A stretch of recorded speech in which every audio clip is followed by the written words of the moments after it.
All right. Good afternoon, everyone. This is the Floyd County Board of Supervisors meeting for March 23rd, 2021, starting at 1 o'clock in the afternoon. First item on the agenda is to approve the agenda. Move to approve as presented. And I'll second that. All right, motion made and seconded. All those in favor say aye. Aye. Motion passed. Second item on the agenda is public comment period. Again, if you would like to say anything at this time, you are more than welcome to, unless you're here for the public hearing, which is fine to wait.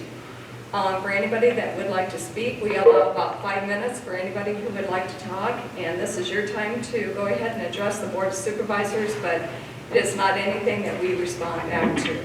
So, is there anybody that would like to talk for public comment period? Yes. Is it? What's happening at 1:30? That is going to be the public hearing on fiscal year 22 budget. Oh, Okay, so you're here for that? yes. Okay, sounds good. All right, if I don't hear We have 3 anybody, people on. is there anybody on the phone that would like to talk at this time? Okay, if not, we'll move on to the third item, which is review/action regarding approval of, oops. For those of you on the phone, if you could put yourself on mute, we would appreciate it. All right, thank you. All right, third item, review/action regarding approval of March 8th, 9th, and 15th meeting minutes. And I had a chance to review those and found them in order, so I'll make a motion to approve the March 8th, 9th, and 15th, 2021 meeting minutes. Second. All right, motion made and seconded. All those in favor say aye. Aye. Motion passed. All right, next item, review/action regarding approval of the claims. I would move to approve the claims as presented. And I'll second those. All right, motion made and seconded. Further discussion? Hearing none, all those in favor say aye. Aye. Motion passed. Next item, review/action regarding LEC courthouse project, contracts and change orders as applicable. Okay, pardon? We can do that. I'll tell you what, yeah, we can jump back. Thank you. I appreciate that. Let's jump down to item 12, which is review/action regarding bids received for the 2021 crushed stone resurfacing project. Dusty? Sorry, catching you a little off guard. Perfect. Didn't mean to, but, We didn't know if you were gonna jump that right away. That's okay. Let's go for it. Thank you. I made a test sheet. Okay. Not that you need the one, but you have to take it, if you got it. just show.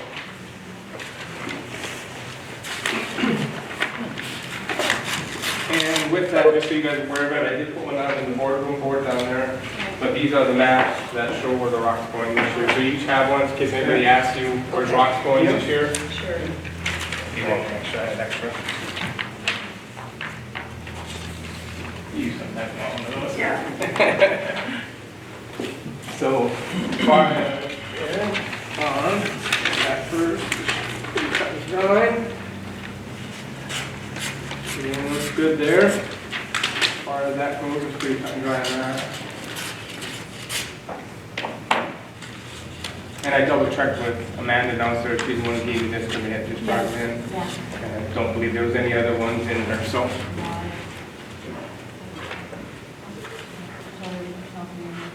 Yeah, okay. So if you want to say who it's from and then that dollar amount, that'd be fine, Doug? Okay. We have one proposal from Bruning Rock Products.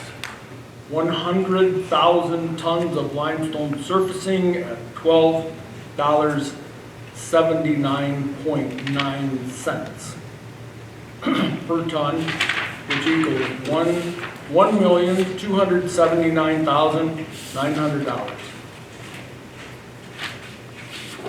So that's one bid. I I said I could bring it downstairs and make sure the math is correct, but I can take 2 seconds and just do a quick punch through. Okay. Sure. Why, since there's only one.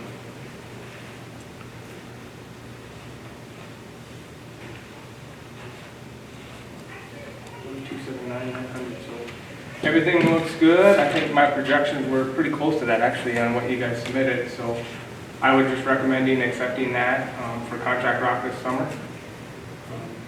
And go from there. Sounds good. How's that compared to our last year's cost? Is it on the top, on the very bottom of that bid tab sheet? Okay.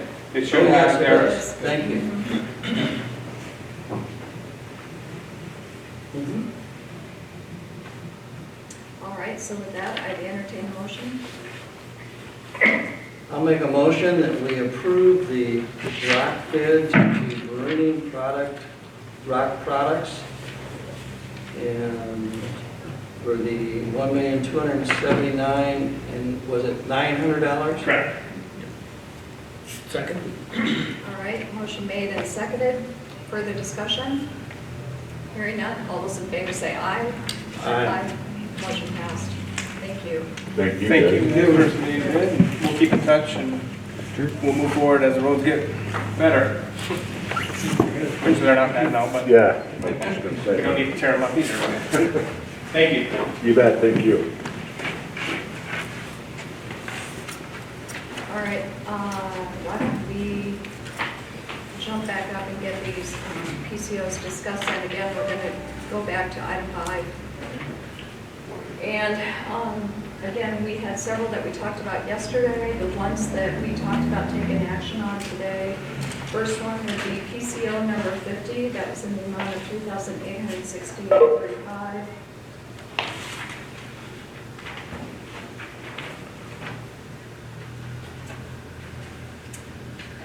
And on this particular one, this is the bulkheads to protect the pipeline. That's what it is. These are in the cell areas, and that was a security concern, is the reason that we're doing The this. state was, okay. Yes. That would have been one of my questions, thank you. So do I hear a motion to approve PCO number 50? I just got. Yes, I would move to approve PCO number 050. And I will second that. All right, motion made and seconded. Further discussion? Hearing none, all those in favor say aye. Aye. Aye. Motion passed. All right, next one was PCO number 55. This was rework on door number 149. This was in the amount of $2,374.92. This is the rework that was done on a door that was over by the exercise room. There was issues on the height of the frame and everything, and so this is work that actually has already been completed because it needed to get done. So with that, I'd entertain a motion to approve PCO number 55. And I'll make a motion to approve PCO number 055. Second. All right, motion made and seconded. Further discussion? Hearing none, all those in favor say aye. Aye. Motion passed. Next one, PCO number 56. These were the elevator shaft lights, and this was a code issue.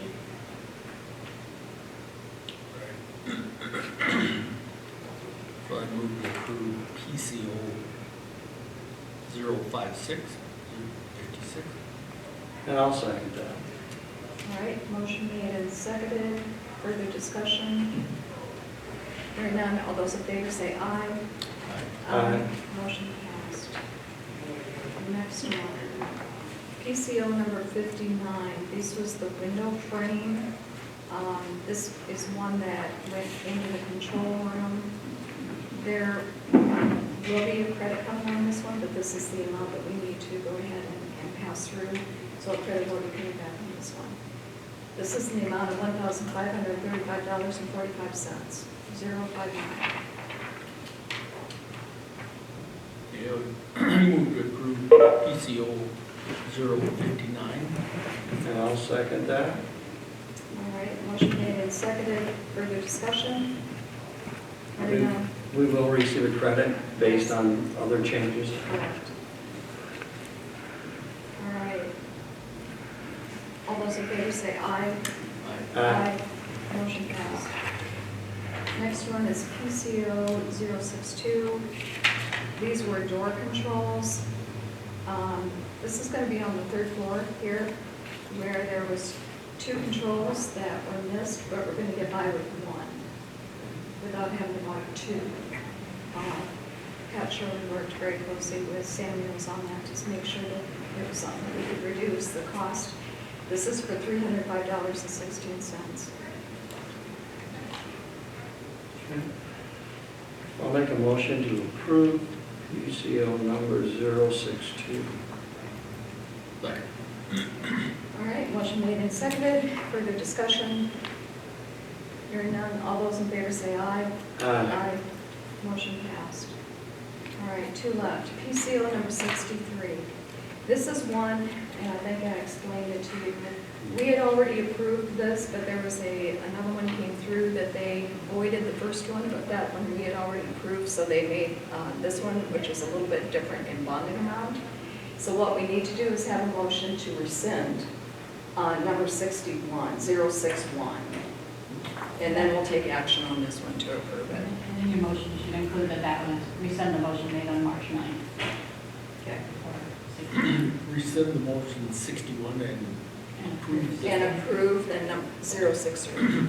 Just give you a little more credit.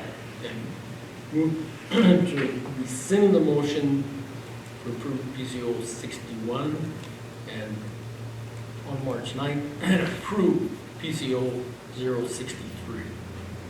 All right. I'll second that. Motion made and seconded. Again, I'll make a note that this is $19,784. Further discussion? Hearing none, all those in favor say aye. Aye. Motion passed. All right. Last one is PCO number 065. This one is the mechanical chase and accessories to add a mechanical chase door. This is in the amount of $3,733.96. And right now, there is no other door, and this will be on the south side of the mechanical chase area.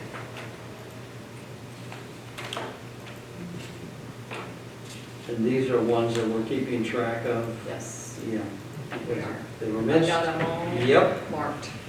Well, with that, I'm going to make a motion that we approve number 065. Second. All right, motion made and seconded.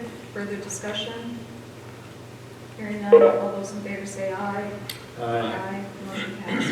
All right, those are the ones we need to approve. We did talk again yesterday that there was some just direction that Samuels is looking for. One of them had to do with, and I know you're aware of this one too, whether to paint the ceiling of the 2 dorm rooms or not. Mm-hmm. Okay, but what we push back on is that the ceilings really don't need to be painted. It would have been $1,500 per room more. Right? The issue we had was the metal sections on each of the skylights. And so what we found out, they came back and said they've got to go up there and paint the sheet rock up in that, by the skylights anyway, so they'll just go and paint it for no charge. Okay. So we just need to give them direction. Are we all okay with not painting the dorm room? Absolutely. Okay. Yes. Are you okay with that too then? And I had a tour in there a week and a half ago. Yeah, we looked at those, talked about it. Okay. Yes. All right, so I'll make sure that they know that direction. The other one too, I think the atrium overhead section that you had went out and toured. We talked about this yesterday, Supervisor Ken and myself, and we all agree that I'm fine with doing that. Right. And remove and get credit. And get a credit for what they had put in, because they put a partial in over the old existing door, Right, and the rest of it they didn't put any in. right, And the entire ceiling gets painted, right, and it's all open bar joists, exactly. steel framing. So Yeah, I know, you said you were okay with that, we just needed. I am okay with that too, absolutely. I will give them that direction, and so we can expect to see a credit coming in the future. Good. Okay. So that should take care of everything on the project. Is there Nope. And then 60. Tim was going to be doing some checking, and which one? 64, we are holding on that one too. We're getting some more information from Bill Pugh. Okay. All right, anything else on that? If not, we'll move on to item 6, review/action regarding resolution 16-21, appropriation changes by service area. Gloria? So this is one that we talked about. We have the medical examiner cost. That's kind of one of our wild cards that we never know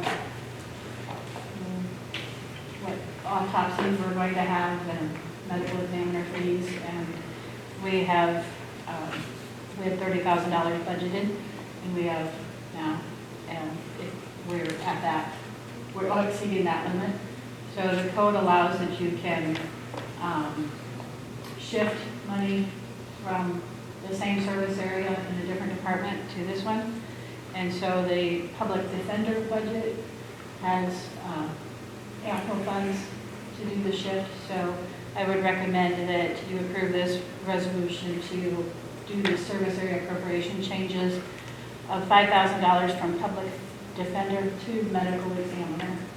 And we will need to do a budget amendment on medical examiner in the future as well. We just have had a lot of autopsy fees come across. Right. I'd move to approve resolution 16-21.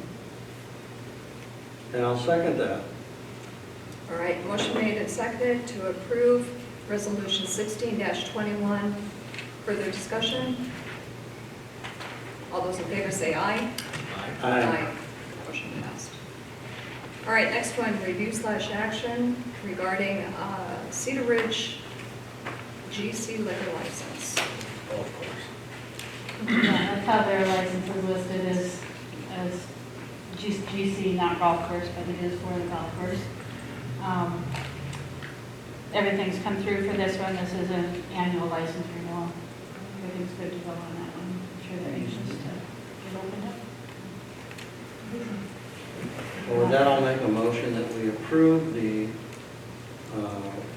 liquor license for Cedar Ridge Golf Course. Second. All right, motion made and seconded. Further discussion? All those in favor say aye. Aye. Motion passed. All right, next one.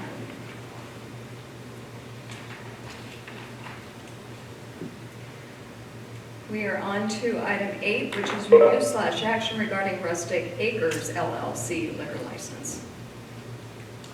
This is a property that has a conditional use permit to hold events in a machine shed type building that they have. And they have been doing a lot of wedding venues where basically it was a bring your own bottle type process before, and they just had lots of requests to have a one-stop shop for those events. And so they are requesting a liquor license. They do have everything as of yesterday. What I emailed in your packet was missing an updated Right, diagram of the facility, but you've got but I that. have all that now. This one is good to go. All right, I would move to approve the liquor license for Rustic Acres LLC. And I'll second that. all right, motion made and seconded to approve the liquor license for Rustic Acres LLC. Further discussion? All those in favor say aye. Aye. Motion passed. All right, we are not quite 1:30 yet, so we will, yeah, let's do Dusty. We'll do item 13, Dusty? Some of it, yeah, because I got more than copy, but it's kind of, but yeah, I can. Yeah.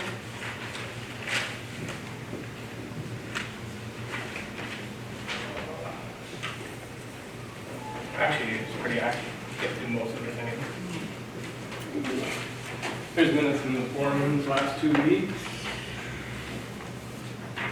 along with time sheet as well. So as far as that, the winter operations last week with the snowstorms, we were out Monday, early Tuesday, try to get ahead of it. It's just one of those fluke ones, 4, 5 to 6, depending on where you're at, we get snow. And then melted the next And then day. melted within by Wednesday, Thursday, so now they're back out there just blading, trying to blade, pulling some of the rock. Obviously, we're limited on star rocking right now. I mean, we're still kind of in winter mode. I'd like to get through March before we even consider putting any rock out there, just for that reason. Outside that, getting ready for our bridge project on 180th Street, which is probably going to be late start day. We have a pre-con this Thursday for that. Late start date's in June, I believe, and that's what we hear right now. They're going to come in to do that 180th bridge west of the quarry in there. Working on 3x5 box culvert still. We'll be wrapping that up once we get into more construction mode for repair work on some of the stuff out in the county.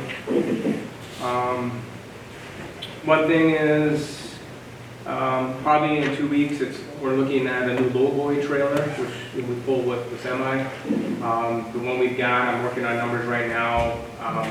Probably the one we're looking at would be about $79,000, so I'll probably have that on the agenda. That's a bigger ticket item than I could just approve. And that is before trading, because we have the old one that's kind of, so we're having Ziegler come, that's more of a specialized one where we want to keep it the same brand that we utilize now. But I just want you aware of it at least. Trade-in, I'm not sure where it's going to come. We're going to have Ziegler come look at it and determine what the trade-in would be, and then have it officially on the agenda just for you guys to approve that. Outside that, this map's for you guys. I did this every year. And like I had discussions before on our BR, or on the bridge,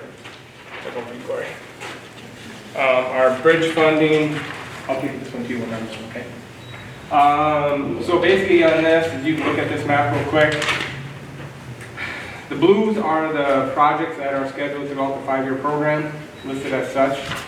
On the left side, you can see the 2021, that's the 180th bridge that I talked about. Looking at asphalt resurfacing north of North Springs next summer, that's been in the program for 5 years, or at least 4 years, and next year will be 5 years. Also, the project that we did get NIACA swap STBG funds, which is from north of town, where it hits 150-50, go east to Niles Corner and then north, but that one is in the program. I do have swap, call them federal dollars, but they're not federal dollars, they're STB swap dollars. And the rest remainder of that will come out of FM. I did add in there, I'm trying to give my phone a second. I know I got the answer that I needed on the text.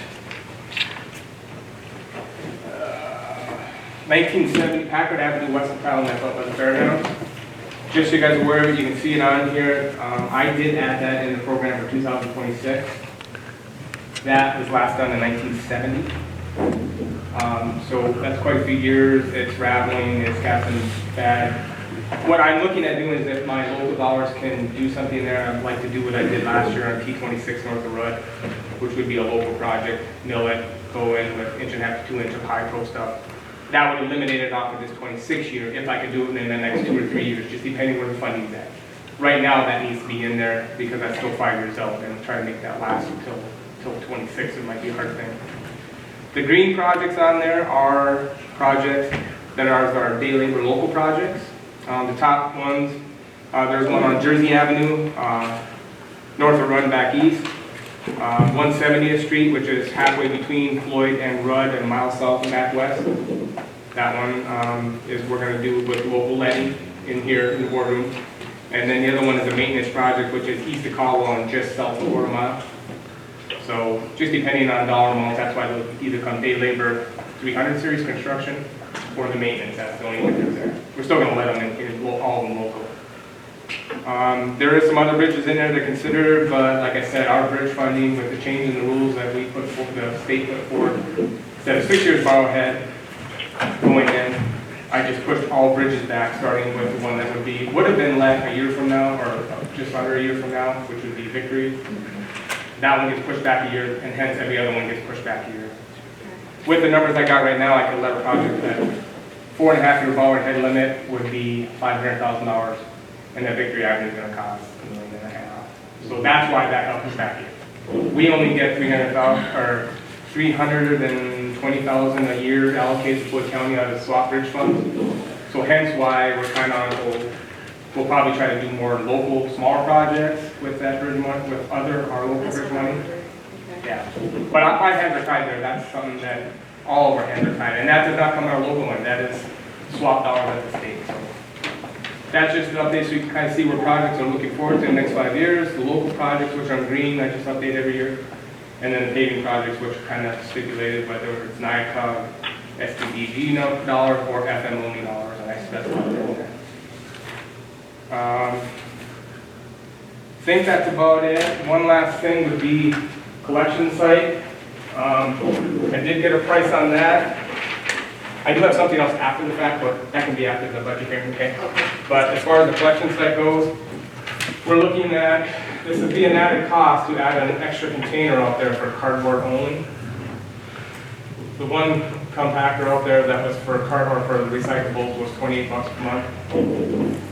If we got a bigger one, it could be $125 per ton recycling fee.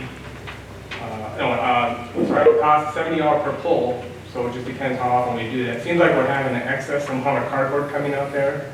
Karen out there has refrained, or kind of throwing it at them to, hey, you can just bring it direct to the landfill and recycle. It's a lot better because we have limited space out there. But these numbers, I want you aware of it. I have to look at the budget to see if we could afford that, and the budget that's submitted, it'd be an added cost. I don't know how often we would be pulling it, that's the problem, and our budget is set, so. We usually don't spend all the budget that's out there, but there would be an added cost, and maybe individually, if you guys want to talk to me, your thoughts on it. But I just want you aware of it. Karen talked to Alan at Gendro, and that's kind of the quote we got. We're actually doing the same thing up at the landfill. We designed it because we're getting so much more cardboard up there. Yeah. And then nobody knows if it's because there's more cardboard or people are sorting them down. I don't know. But it seems like we're getting big boxes of I don't know how many people buying refrigerators and stoves, but it seems like there's a lot, right? So it just tends to fill up that recyclable bin a lot quicker. So I'm leaning towards let's try it and see where the numbers are coming, because we could just say, hey, this isn't working out budget-wise, we can't do it. But if it makes it easier for the citizens, maybe that's a smart thing to do if it's affordable in the current budget that's already approved right now. And I think we typically don't spend 100% of that budget anyway, so to me, that added cost might be within the budget that's out there. So we'll wait and see on that. Yeah. I may just make the call and see where the numbers start rolling, and then I can always pull it myself, so. Right. Okay. Unless you got any other questions on that, the only other thing is I'll discuss after the other stuff, so. All right. Okay? If you got questions on those maps, you can let me know. Any discussion? We've got a couple minutes here. Does make it for the increase. It's just people ordering online, cardboard, I think that has a lot to do with it. More so than ever.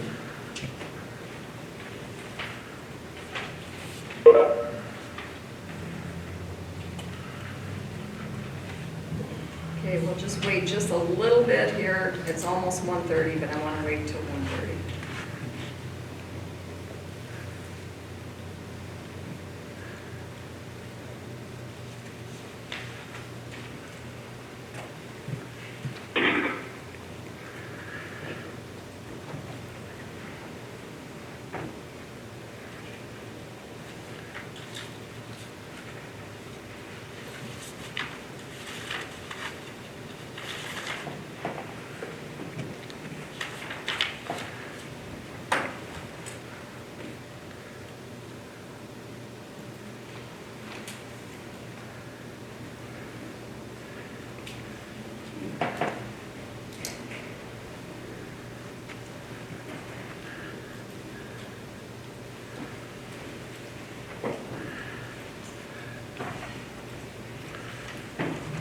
Doesn't seem like the noise.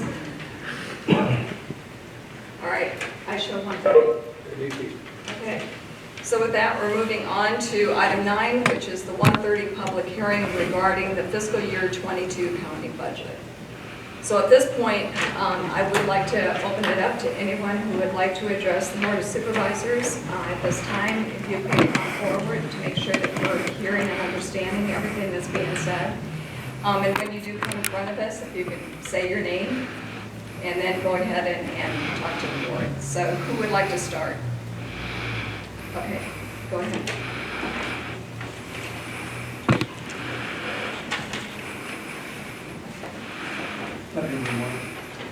And your name? John Pearson. Okay, go ahead, John.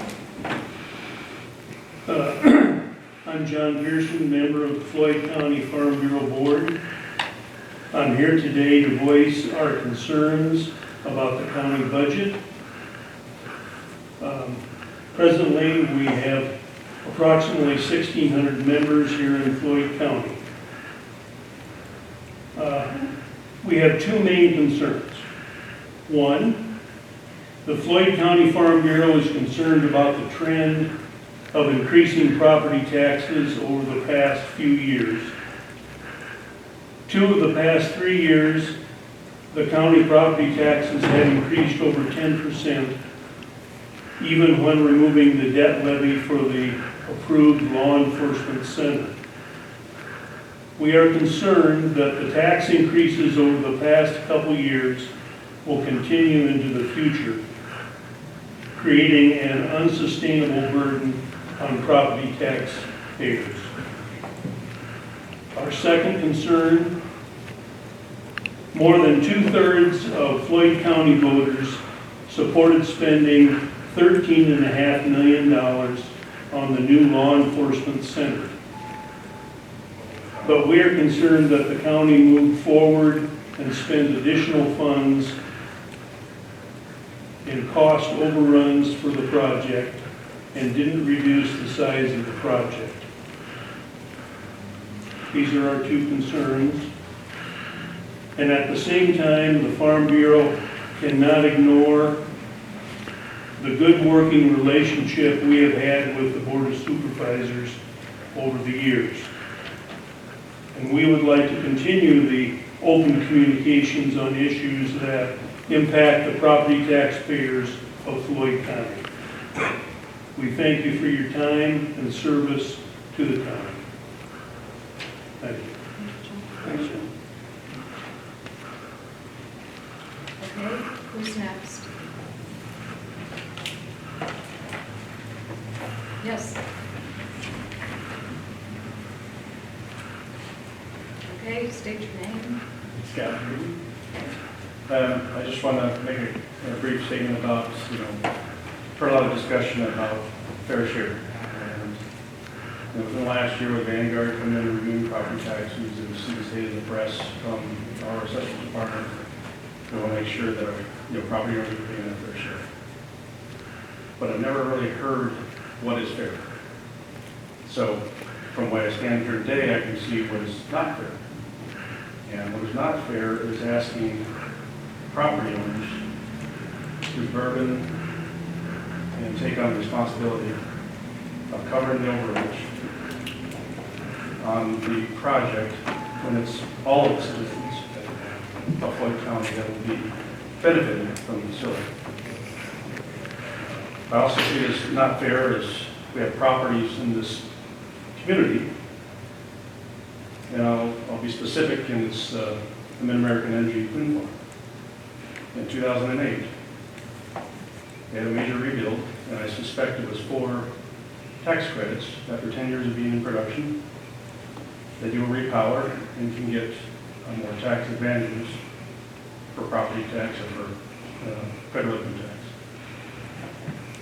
The amount spent on that project I'm not aware of, but what I do know is that their property taxes were not adjusted $1 after spending millions of dollars in nothing.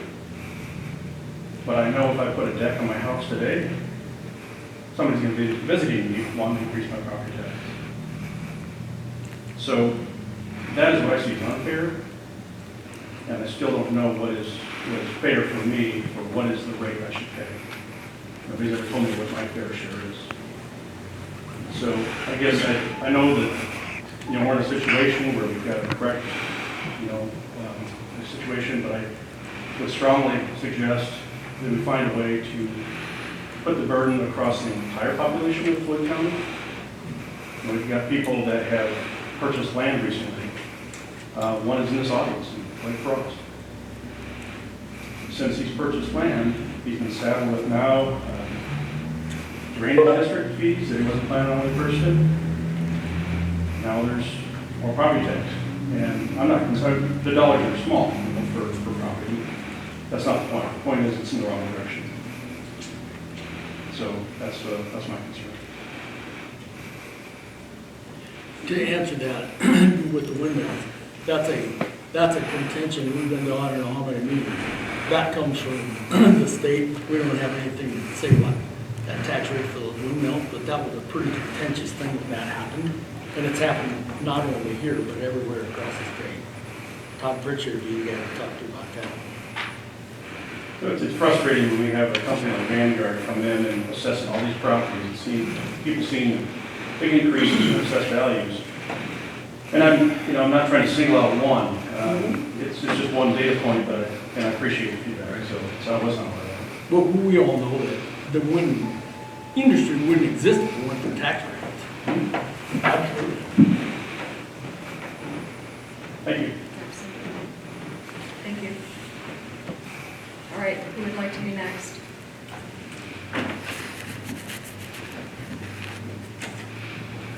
Is there anyone on the phone that would like to talk?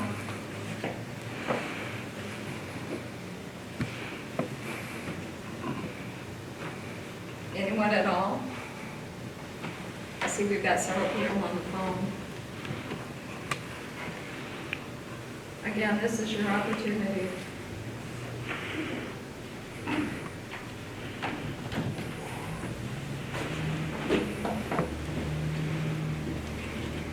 Scott Clark.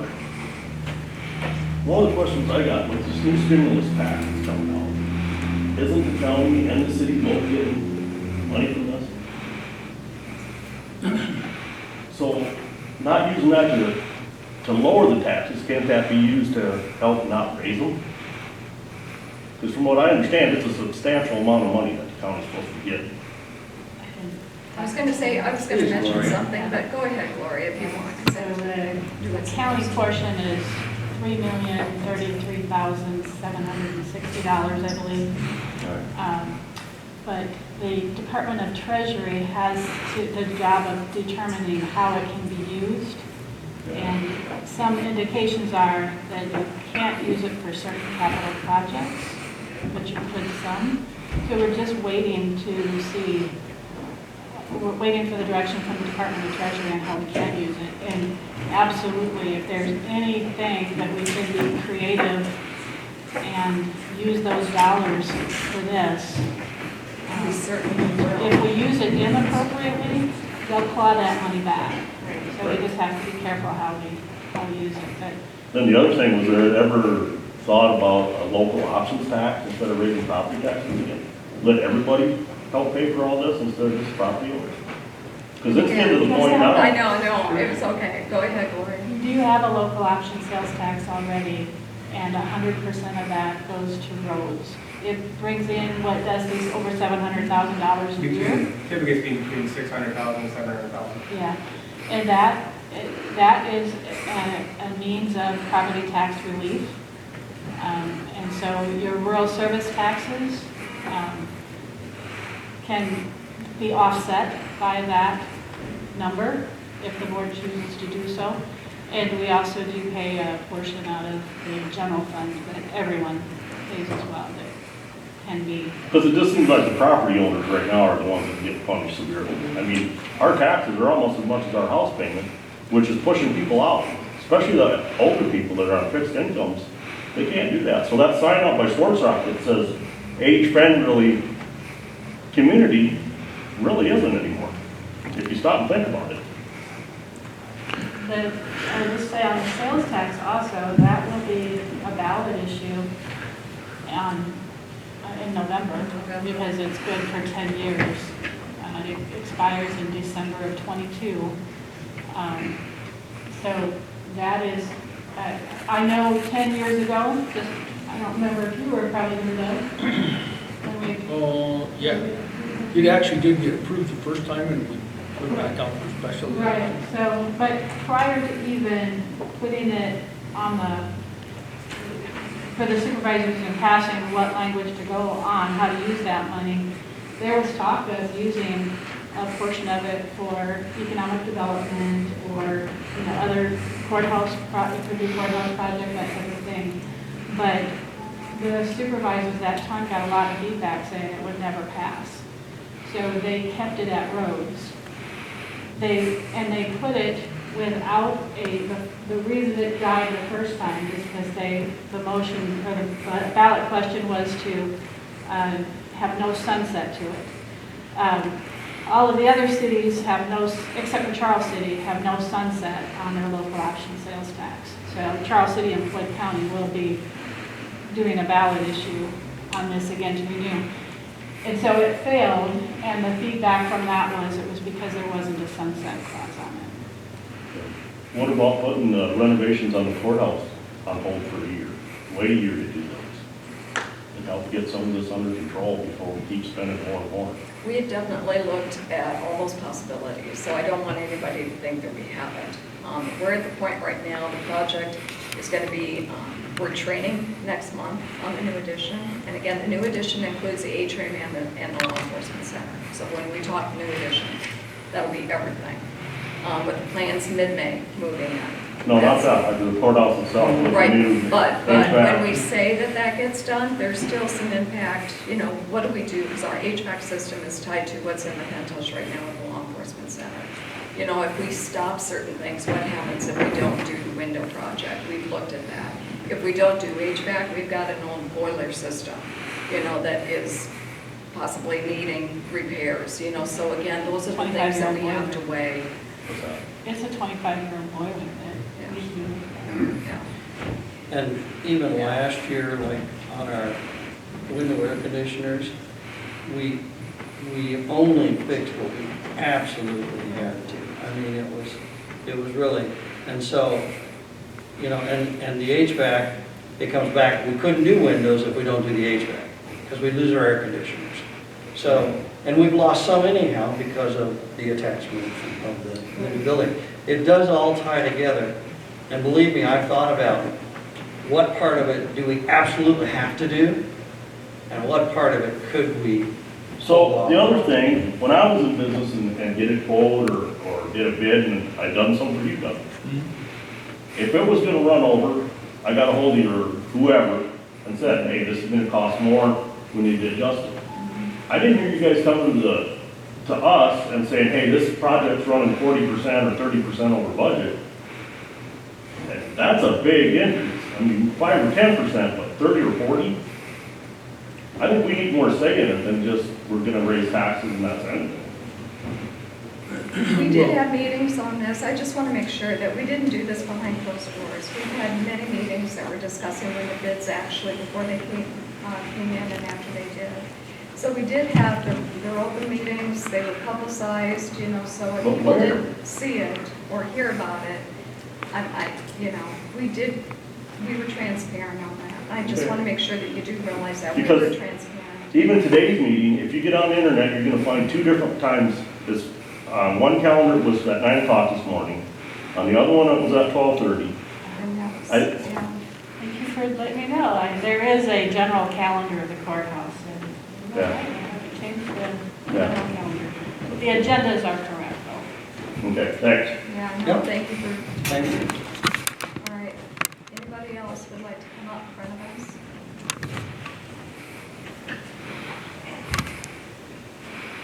Okay, state your name. Scott Andrews. I guess I'd just like to first back up. How much did you say exactly is probably looking at stimulus money to come in? Three. Well, so on the new dollars, the federal grant that just passed, it's $3,033,760. 33,000 a month? 760. Okay. And that's potentially could change. That's the estimate that they provided. So that was the estimate, but when you're, because this is all about the budget that you're slated to, is at the end of this month that you have to submit a budget? today. Actually, today's the day. That's Today's why the this day? is the We final. have to So certify, but again, it's gotta be done by when? March 31st. March 31st. This is- Today's not the day, it's March 31st. But correct? again, this is why we're holding the public hearing. Yeah, that's why we're having the hearing. Exactly. So in light of the fact that you've got the $3,033,000 that you're talking about, can we not go back to the other departments where you slashed their budgets, or you reduced them, or you moved money around from one fund out of another fund type of thing? And this goes back to when they originally set the compensation from the compensation board and stuff, and they reviewed that, and they said that they were looking at, I don't know, what was it, 2.5%, or what was the amount that you recommended to begin with?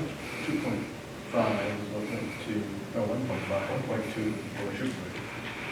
But you had reduced it down from the original amount that was submitted, correct?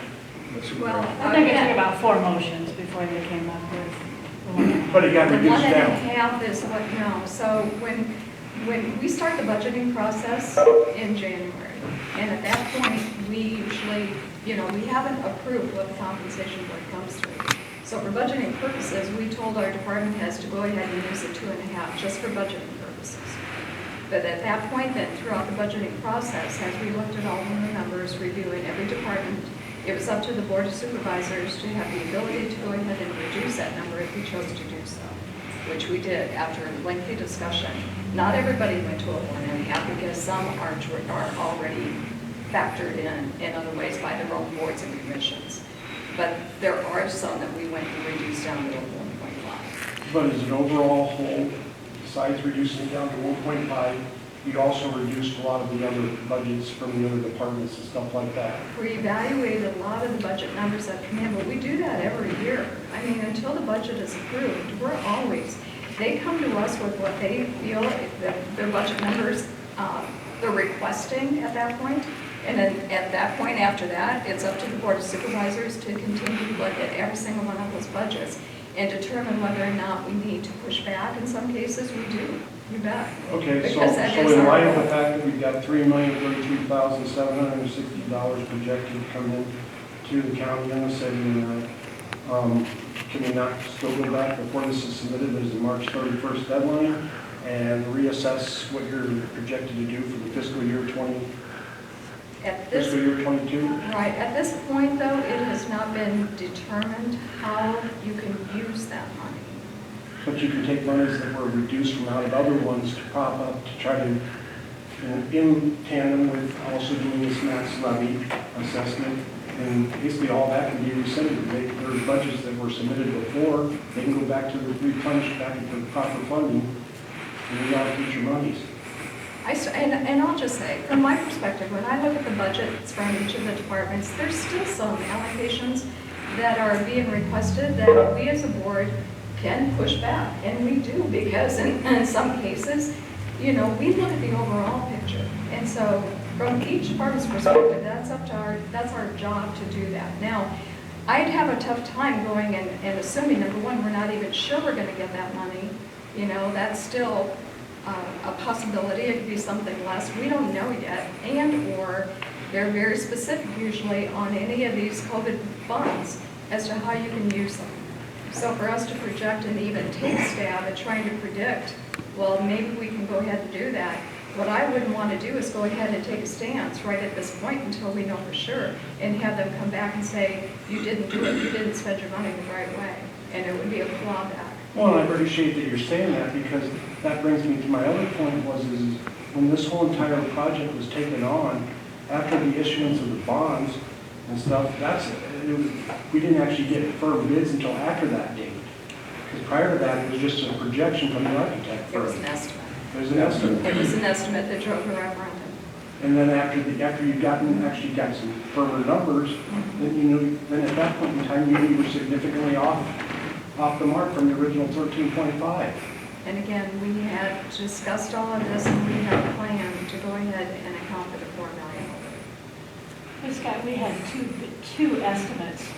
But that's where I'm saying, so you should have stopped, because you had not even at that point in time committed yourself to continue to keep pushing through to this thing. Because at the end of the day, this goes back to, can I finish? This goes back to the original deal is right now, you said it the last time when we met on March 1st at the special meeting or whatever, that your actual projected expenditures are $18,842,000. And this original cost, the general bond application, you didn't even have good bid numbers. So it's 5,342,000 estimated to be over, and I would probably suspect it might even increase beyond that. But at that mark, that's 39.57% over. And you kept plowing ahead. If Keep I plowing may, ahead. I want to come back to some of the things you said earlier. And this 3 million plus that the federal government says they're going to give us. We don't have any guarantees yet, and we sure don't have any specific guidelines on how we can spend that money. You asked if we could go back to some of the budgets that we have cut and possibly put some of that money back in with some of that federal money. That's the way I understood your question, at least. And the answer to that is yes, we can do that, but we wouldn't want to do that now until we get guarantees on how we can, now just a minute, until we get guarantees on how we can spend that money. And if that happens, we will do budget amendments to receive that money and then to expend it as well to increase those budgets. And so it would happen down the road someplace. It wouldn't happen today during this budget hearing, unfortunately. I wish we had another month to work on this, but we don't. And so those monies could be expended to bring back some of the things that we've cut from departments if the money is, if we can actually spend that money on those things. And So are we like one of going to get a refund on our max levy assessment? That's the problem, is whatever we set for a levy and send to the state by the 31st of this month, that is what our levy is. Well, I'm saying you don't need to do it at all. You can rescind the max levy. We've already talked about reducing the max levy, but not $3 million worth. Or Just get rid of it altogether. If it was only going to raise, what was the numbers from the last March 1st that you said? It was probably approximately 1.2. There's likely some rules that you won't be able to use it for property tax relief. I understand you can move around your other funds and your other budgets within all the other But they departments. have to be qualifying expenditures. And I would bet it's not going to be for normal operations. No, I understand that, but you can go and change the other departmental budgets then. I you don't stop. know how you could ever even I think don't of know. even doing anything like Well, that. then that At goes this back to point, is I don't know how you yeah. could keep going forward with this project when you knew you're so far cost overruns. Because we had a plan. you had a plan, and your plan was to use $2.5 million that was sitting in the special valuation fund that you need to fall back on. General fund. General The fund. general fund that you never disclosed to the taxpayers, because you put it out. Yes, we did. Annual reports Okay, done so but for- everybody was under the belief that this was going to be at 13.5 million. Again, we have been transparent. All of our meetings are published. Our meeting minutes are published. I am, I guess what I want to say is that we've been as transparent, I feel, that we possibly can.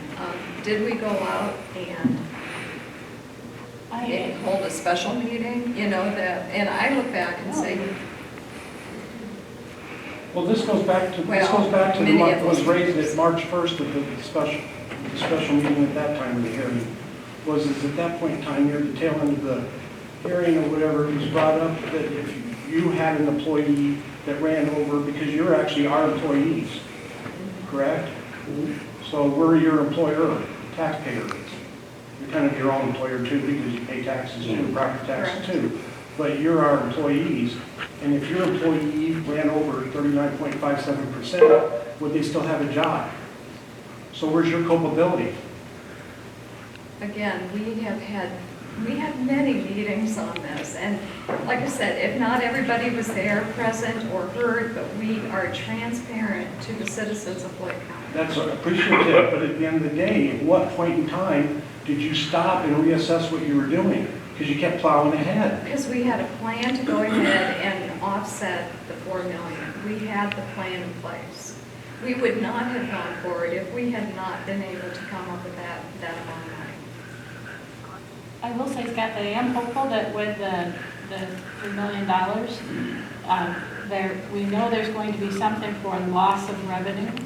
And we know part of our issue That's here the- was we lost interest that we expected to receive on the millions of dollars And of those were the bonds? what ifs, and that's what you're telling me right now, is we can't do what we want to do because of the what ifs, because of the $3.3 million. But we And that's don't- the point I'm trying to get across. but Is you we kept can't plowing push the ahead federal with government with to the meet our project that you budget should have went deadlines. back and reassessed it. I mean, Again, should you make not? it sound like it's should- really simplistic bit, but No, I know it it's is not. I know it's not. And that's why I would have felt that you should have been the actual lead on the court team as a supervisor. And I know there's been cited something about conflict of interest, but I think the only person that would have been qualified of the 3 supervisors was the individual that's also involved in the construction trades industry. So I don't understand how we ended up where we ended up with. I think you've got a miscommunication on what the core team's about. Because the core team doesn't make decisions. No, and I know they don't, but I think Nothing that- gets I done think that doesn't come I out. think that the person that actually has the construction trades industry should have been the lead that was part of that court team. There was no knowledge being, or nothing being discussed that wasn't in front of this entire board. I understand, but I So- still think that's the person that's the lead of the 3 supervisors, and I still think it should have been the person that was in the And, construction and I trades industry. appreciate your feedback. But again, do you know what all is discussed in core team meetings? It's not No, about, it's a lot of design decisions, there's all kinds of things, but if it And is hence the person- financial. And hence the person that's actually more qualified than the other 2. But we're getting a little bit off base here. That's a And whole here's, different topic. if I can interject here a little bit. What we're really talking about is what we did when we accepted the bids, and that was done through a whole board. We all looked at it. We talked about reducing the size of the project. We got input from law enforcement. You know, what happens if we don't build as big a jail? What happens if we put one less elevator in? Those are some that I specifically had concerns about. You know, there was savings, not millions of dollars of savings in each one of those, but, and so we looked at all those, and we looked at how to fund it.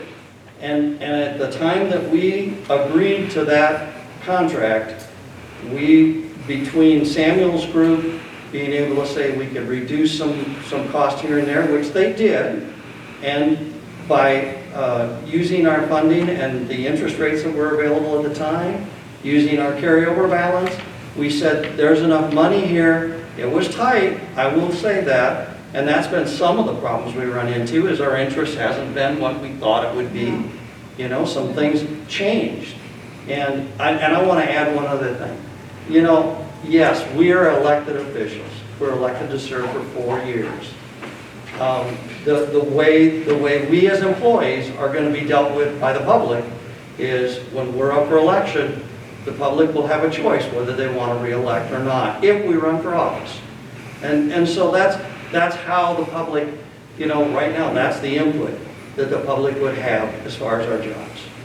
Well, but isn't one of the duties to also be fiscally responsible? Absolutely. Absolutely. So And then did we have to go forward with the project? at the Well, time, that's even the real question. We didn't have to go forward with the project. That's Right? right. Stay And on we course. looked at that, we did, seriously. I mean, and at the time, for us to This is over a delay, 3-month, 4-month period that we looked at this before we approved that bid. And I truly believe, and you'll never ever get me not to believe this, that we saved Floyd County money by doing what we did. If we would have stopped that project and waited for other bids, it would have been a year down the road. You'd have started virtually from zero again. We would have, at that point, we were out $3-4 million for the design, everything else. So it's still Oh, that was about 2 million shy of would be a cost overrun at this point in time. So you could have saved a couple million. Well, the thing you're not. And you could have pared it down so it was a smaller project. and Those again, were 2019, 2020 bid numbers. If you bid that thing today, Oh, I understand, things are ridiculous right now. but. And they're not even we realistic. took that 2 into years onto that. consideration. They're not even realistic right now. But we didn't have to plow ahead, we had to keep going forward. and just so you know, we went through a lot determining whether or not we should do this project at that time, because we weren't happy with the cost that it was going to be. We looked at a lot at, you know, should we do this? Could we do it for less money? There was a lot of discussion about should we go back out and rebid? And, you know, I for one, and I think my partners felt the same way, we are doing the right thing. that we didn't see a path that was better. And that's, you know, I wish we could all go back and armchair quarterback things, but we can't. And I'm one of those people that, you know, we're here, today is today, this is where we're at. When somebody asks about stopping the project, those are things are considerations you have to take into account. But as far as changing what happened when we accepted bids and saying, gee, we should have got more interest, we should have done this, we should have done that, we can't change those things. It just isn't going to happen. We are where we're at. And I do want to bring up too that when we considered, you bet, not accepting the bids, but at that point, like Doug's saying, for us to go back to the drawing board and scale back, which we had already done, we had scaled back quite considerably. I mean, the atrium was cut in half. Oh, There were several things that we reduced before the bids even went out. But for us to go ahead and accept that we're going to go back to the drawing board again and spend more money to the architect to go back and do a redesign again, and then take the risk of what the material costs and the construction costs were going to increase by that delay, we accepted the fact that really we felt it was the best decision to continue, and we had a plan for the overage. Now, if some of that $3 million can be used for I think some of the revenue loss, and I think that might be a valid point to where maybe we can offset. We don't know that yet. There's meetings even tomorrow, there's webinars talking about all this CARES Act funding, what the rules and regulations are and how you can spend it. We're absolutely tied into what they're going to be telling us and whether or not that dollar value even changes in the future. But for us right now, there's too many unknowns. But it was a little bit over 2 years ago, you still weren't completely pot committed it 2 years ago. A little bit over 2 years ago, you weren't completely pot committed, because you were still getting the bids coming in. I've got dates. Bids are in 19. It was February September 2019 is when you had the main Bid meeting with package the went out for board meeting. bidding in August of 2019. Right, so this has been way less than 2 years ago, and you weren't completely pot committed. You still decided to keep pushing ahead. But 2 years ago, if you recall, Scott, you're talking about that exercise that happened between Samuel's group and Prohaska. And so Prohaska said, we'll go pay for another out of their pocket, they'll pay for a second estimate. Yep, you brought that up That the last estimate meeting. came in to where, But at the end of the day, you still weren't you weren't completely pot committed, but now you're at the point where you are pot committed. So you put yourself in the position you should never put yourself in, which I would basically allegate that it's not being fiscally responsible. So I guess what I asked for this last time and it never was brought up, was first A, I do not want the other budgets to suffer from off of this whole entire process, because now we've got extra funds coming in. And then B, I'm asking that there still is an audit done, a special audit done, so there's a full accounting, so the taxpayers completely understand everything that's transpired. That's it, thank you for your time. Thank you. Thank you. Anybody else?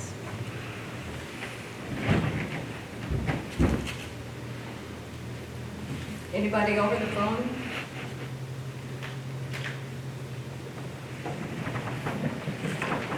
I just have a question. Okay, go ahead. Rod State Frost. your name. Come forward, yeah. Rod Frost. I just wondered, so we can't do the option sales tax thing till November, is that right? it'll be on the ballot in November, but it wouldn't be effective until January of '23. Okay. So that's not an option for this whole project, this option sales tax? So everybody in the community can pay for it instead of just landowners?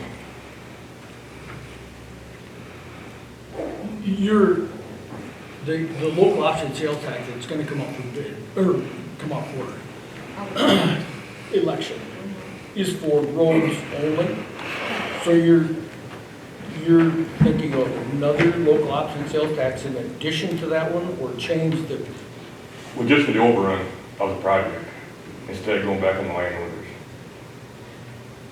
So the way I'm that, just asking a question. I know- Yeah. We've worked with our bonding attorney, and Gloria and I have had several conversations with him to just lay out, where we're at today, to see what options. And at that time, you can share what our bonding attorney, Well, other This than year. that, the local option sales tax, you vote for 10 years how you want the sales tax to be spent. Mhm. And it has always been 100% to roads. I don't know that, what the public would feel about reducing that road. I mean, you just. Well, that's what I'm asking. Are you $1.2 talking million about- for. I'm saying probably road increase maybe of Leave, the option leave the one sales that's tax on there and put another one on there besides? instead of property tax, instead of You property can tax only only. have the 1%. You can only have the 1%. One period? 1%. 1%. Okay, I didn't know that, Yeah. so. And thanks for your That's what service. I was asking. thank you. We appreciate you coming. Proposing a second tax or changing the use of the current tax we have. Right. But there'll be a lot of information coming out before the November election, or the ballot, to make sure that people are aware. That's kind of it, yeah. I love sales tax though, because if you have the money, you're spending it. Right, It's I a just- very fair way. That's my question. Yeah. It just makes it tough when our hands get tied, you know, on what options we have. Again, that does provide relief, and it does provide, you know, $600,000-$700,000 a year in property tax. Doesn't our road funding come from all of our paying for our license fees and everything else normally? The local option sales tax? No, He's talking about doesn't the funding of the roads come from other, that's the only funding of the roads that we have is the local? Brian, would you Yeah, would you we- identify yourself Yeah, just so please we stay, have? Right, I'm but- sorry, we want to make sure that. I know who you are, but Right. But doesn't the local option, I mean, the local option sales tax is our only way of getting paid for roads? No. Where does the other funding come from for the roads? Dusty can Property answer. tax. Yeah, so probably about a fifth of the money that comes to secondary roads comes from property taxes. So like the current fiscal year we're in, I'm scheduled to get 75% of what the valuations per thousand would be. Current fiscal year would be $1,326,381. I'm giving up the general basic portion of it, which would have been $118,135. That more is offset probably by the local option. Local option in fiscal year 20, try to find it here. So fiscal year 19 was $655,949. Fiscal year 20, which ended June 30th, was $774,357. So there was a lot of people spending money, locally at least. That's higher than it usually has been. And then usually I project 500,000 to, well, I should raise it up a little bit, but I like to be conservative on that because if I don't get that, then I wouldn't have the revenues to cover those expenditures. Road use tax is probably the biggest one, and right now, road use tax for the current fiscal year we're in, we're projected, well, let me do FY20, which ended June 30th, was $3,266,293. Current fiscal year, we're estimated at $3,175,395. That's re-estimated because of the COVID. That's down a little bit in the last quarter of end of last year, which is the second quarter overall of FY21. And we're projected to be at $3,206,000 for the FY22, which is what this budget is. Going into this, like Gloria said, and I'm not always big on it, but that local option can offset. By code of Iowa, secondary roads is supposed to get 75% minimums of what the maximum levy could be for secondary roads, which is 3.00, 75%. For the last, how many years, I think this has been going on for quite a few years, I have got the minimums on those, and that is offset. And so, by code, that's what I'm supposed to get, but local option can offset that. So that's why going into this year, we opted to, or the boards can make that decision, to reduce the 118 from the general portion. They can also reduce part of the rural RSB, which really isn't the factor here. We're not too concerned about the RSB, which would be the rural, offset it by that local option. Now, that gives me a carryover balance, which I have to carry every year to start the fiscal year starting July 1st. So majority of it, you're right. I mean, local option is a good chunk of it, but that's anybody coming to the county spending it. Property taxes, 1.3, 1.4 million. If you do the math, just for property taxes, it's about $100 a person that comes to secondary roads for the year. Now, everybody spends local options, everybody pays for gas, so I mean, that's all part of it too. So, yeah, property taxes is probably about a fifth. I don't want to say quarter, but that's just quick math. If you could see that graph, that's what he's talking about there. But that's a good question, because a lot of people don't realize which money's coming in. Local option is a key thing. When it failed 10 years ago, I'm like, whoa, that means that $500,000 to $600,000 would not go to like rock or a bridge project or even the general operations, you know. Reducing the current fiscal year to the 118 and then not having the general portion, which is offset by the local option this year, which would have been 125,000. I still did not change my budget for services. I'm keeping it exactly the way it was because I have those other revenues. And road use tax is probably the biggest one. There's no question. So That's a very good question. Scott, that's a perfect example, you know, our budget is a pretty complicated thing. It's not just moving it from one to another to make. No, I understand. But But I still, would the other just day, we doesn't were allow gonna you to have do that. $3 million coming in. I mean, we're still gonna have $3 million coming in. Well, Now, that $3 million, does that include the 1.3 that was for the school district? Is that part of that whole thing for the Charles City School That's District? the 3 So million there's is another just like 1.3 beyond the 3 million. What's that? There's gonna be another 1.3 projected beyond the 3 million? The school school is different. and cities will get their money. But isn't the amounts come out of the county budget to go towards the schools? It goes straight through the Goes schools? straight to the schools. Okay. They have their own. And that's probably some clarification we're still waiting for, but as we understand it, the county will get that 3,300,000 some thousand. Yep. Right. and That's, I can guarantee you, if it comes to the county, it doesn't disappear. We'll figure out the smart way to spend it so we don't have to give it back. Well, Well, it's because a if you give it, if they claw it back from you, it's going to be appropriated to some other community. Right. So there will be projects that the board of supervisors will likely be looking at that won't cost them anything if they can appropriately use that $3 million. won't cost us anything with local tax. Right. Correct. Correct. So when are those funds expected to come to the county? 60 days from March For half of it. 8th. 50% 50%. comes within 60 days of March, I think, 9th, March 11th. or Whenever it was. Something like that, and then the other 50% comes within 12 months from the first payment. So then at that time, they'll tell you where you can spend it, how you can spend it? They're supposed to be telling us how we can spend, it just happened, so the Department of Transportation Department of Treasury is still just trying to figure out where it's all gonna go, how we can use it. And they've actually, according to what we've seen so far, we have until December 31st of 2024 24, right. to totally To expend use it. it. So hopefully, for our local citizens at least, hopefully we can see projects that money will fit into. But at this time, we don't have enough information to say, yeah, we can do this, we can do that. I really am hoping it will help offset some of the lost revenue that we've had. You know, that's one area that we can earmark some of that. But it's an opportunity to enhance our community as well, whether, like, cities can use it for sewer, broadband, Possibly. you can use it for economic development. You can give it to other entities for economic development, from what I understand. But that's not real clear yet either. So if we thought there was a project that would Benefit the county help residents. the county that Right. was going to is going to be adding more value to those taxes, if we can get more value on those taxes, it helps everybody. I have one more question, I guess. If you Google Delaware County, Iowa, they just opened a brand new jail.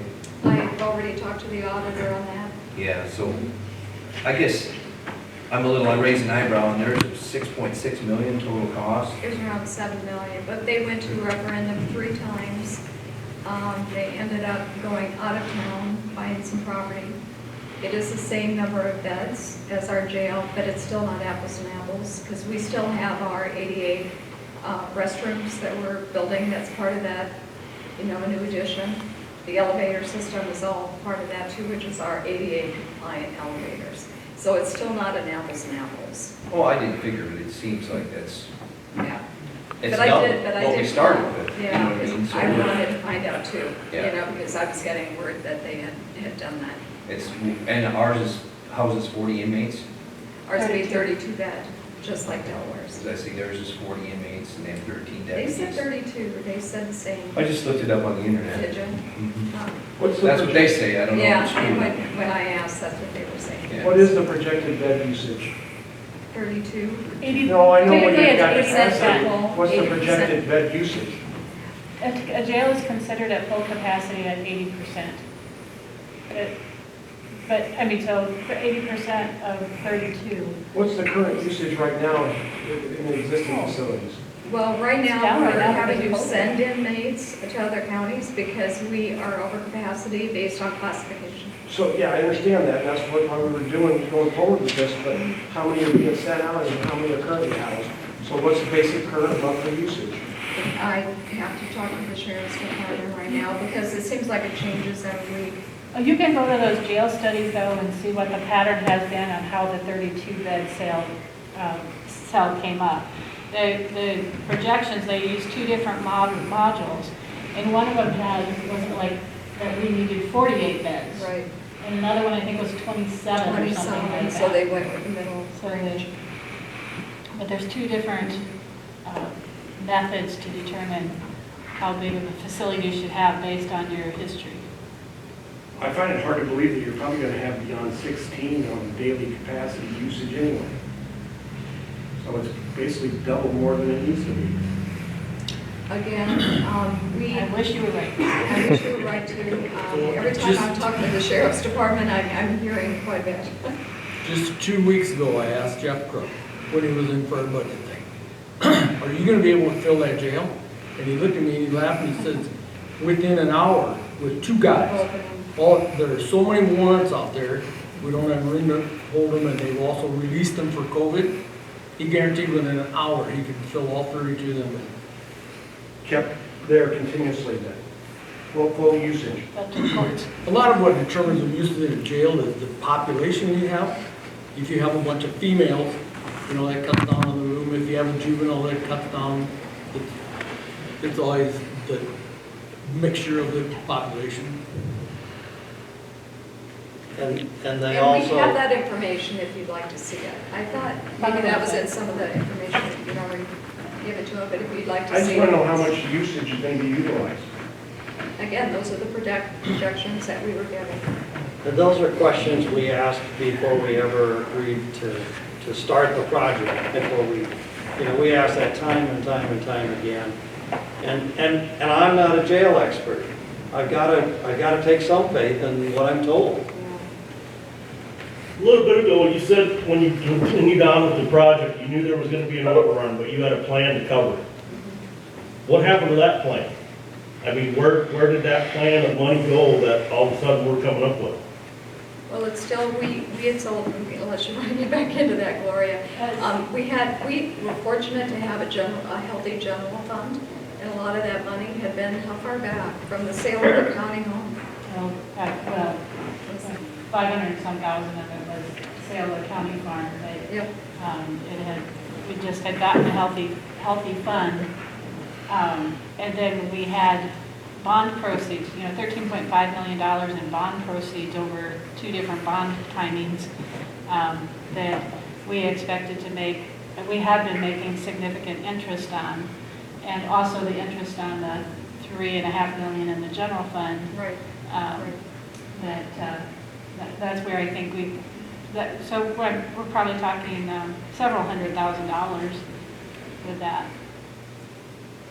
Just not having that interest on the bond proceeds. But you knew it was gonna overrun a lot more than a couple 100,000, is what my point is. So the plan was to use, so we were able to do premium bonds.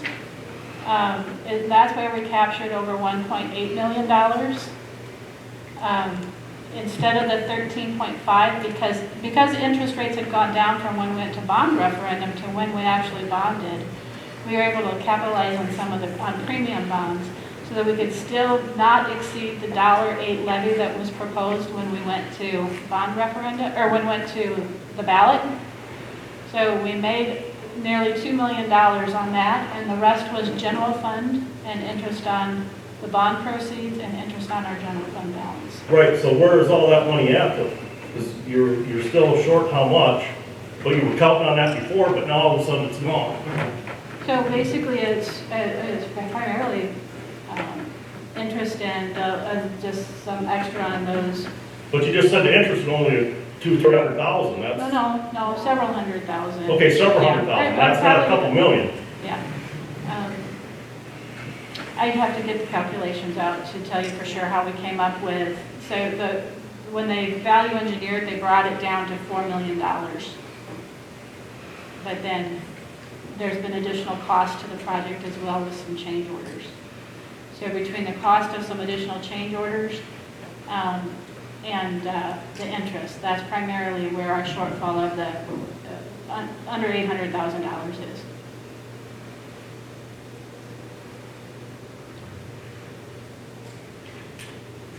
But we are trying to also work with the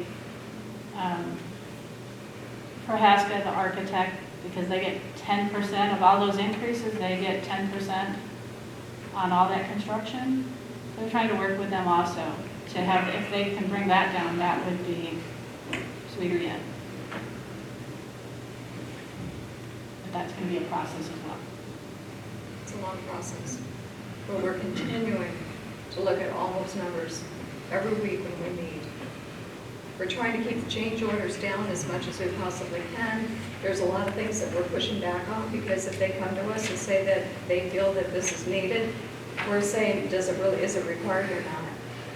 Is there another alternative plan that we could do it for less money? We're always, every week, looking at that. Who was the person that's responsible for keeping this on somewhat of a budget? It doesn't sound like there was anybody. Is there anybody that was a head person that was responsible for keeping this on budget? Well, we are responsible for the budget, but we also have Samuel's group who is overseeing all of the work being done by the subcontractors. And then they determine the schedule. They meet with us on a regular basis. They're showing us on a regular basis where we're at with our contingency budget. So all the numbers for change orders, they're the ones that are really coming to us with the budget and also the schedule. They're As far as an construction individual, it's the board. The Yes. buck stops here. Yeah, I hate to say that, but that is the truth. yeah. They It come just to us seems like every somebody week. should be responsible for 39% overrun. I mean, that's very I bad. think they're not- Is there a breakdown of that $5 million? No, Yeah, is they are. there a breakdown of everything that contributed to the $5 million? Absolutely. You couldn't have changed the floor. I've heard there's the marble, did they put marble floors in it? All right, so, Yeah, See, I've heard all that. No, I don't know, I've never been in. If A lot of I, false information. if I can give you some, you look at the outside of the building, for instance, and you'll see where the atrium is basically a story and a half is all it covers. And the original designs were all the way full height to the top of the elevators. So it was 4.5 stories. So we cut that all back. If you look at the outside of the building, you'll see where it looks like it's all cement. We originally bid to have brick put in to somewhat match the courthouse. We kept that on the elevator shafts, but on the rest of that, it was all pre-stressed concrete. And they had to make it special, and we saved money to do that. Those are the kind of things.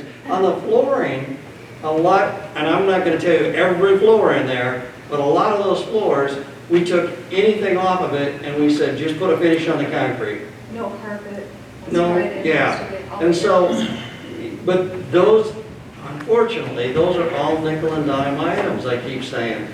And we keep looking for the big ones, and we can't find them, But I did want to bring up too, and I'm glad Sure. you're talking about some of those things, because the last time we had a public hearing, we heard about that there's marble being built. There's not any marble in that new addition. I'm here to tell you, there isn't, so I don't know where that story came from. You would know, I haven't been You in. just I can't know. believe It's okay. everything you read on Facebook. Well, and then the other thing that I had heard, let's see, it was to stop the jail, we should stop it altogether. And that's why I talked about the timeline. For us to look at and say, we just need, everybody said, just stop it right now. And in order for it to do that, our new addition is going to be completed enough to be trained next month. it's gonna be ready for inmates to move into May. Does that make sense for us to stop this project at this point? Because No, I'm and not sure I want to where- recant that. That was when I was back on March 1st, I was the one that said stop it. Well, there was But more than. I didn't understand at that time, you were already 95 or 90% complete with the law enforcement center, that Exactly. portion. But it's the other portion, the courthouse renovations, Right. that we still have an opportunity to not keep plowing ahead. Right. The other thing I wanted to bring up, I think at one point. But we're still going to keep plowing ahead, correct? Yes, we are Okay. right now, yeah. So again, we're so close to being done, you know, it does make sense. When we get to the courthouse, we're always looking at ways to reduce cost. But right now, it doesn't make sense for us to stop with the new addition, because we're so close to being done. And just so everybody understands too, there was not actually an official construction manager hired, it was just a construction management group. It wasn't ever an actual project manager to oversee it, to keep us on budget. They have a project manager. He's here every week. I mean, I'm sorry, a general Site superintendent and a project contractor. manager. A general contractor who's held accountable for the cost. We didn't actually have a general contractor, did we? They discussed both ways at the time, and they went with this That was our construction manager. recommendation. The one that's costing us more money. Again, we hire these people for their expertise. And so we went with the direction that they gave us. But we had a lot of discussion around it. We had a lot of people coming in front of us and interviewing. And some were taking both approaches. They would just go ahead and meet with us individually before we even hired the construction manager. But again, we had the ability to talk to a lot of different companies ahead of time, and they gave us their pitches. The other thing I was going to bring up too, I've heard last time that we're being sued. We're not being sued. I'm not sure where that came from. And then I did check on the Delaware County facility, so I wanted to follow up on some of those things. I think that lawsuit one, I think that was for the allegations that you guys haven't been probably following the sunshine laws. Oh, which is a different, That's what it is. They took it out of inference of what was going on there. okay. And that's not a lawsuit. And that's not a lawsuit. No, I know it's not a lawsuit.